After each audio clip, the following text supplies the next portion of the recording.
Welcome back to another technical deep dive here in the debug zone. Today we're tackling a big question and breaking it down with insights from other users. Hopefully this clears up some misconceptions and helps you get the answer you need.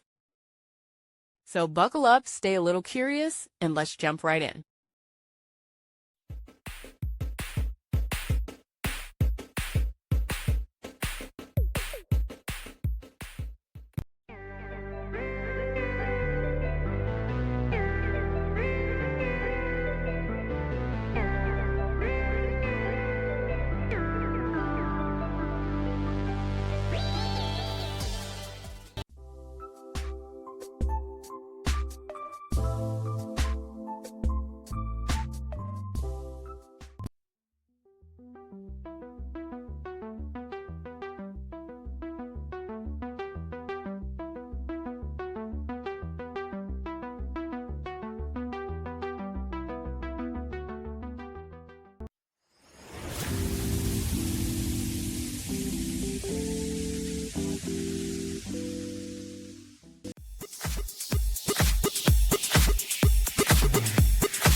And that's a wrap.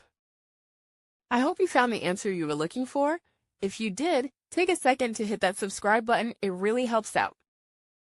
And let me know in the comments which solution worked best for you. See you next time in the debug zone.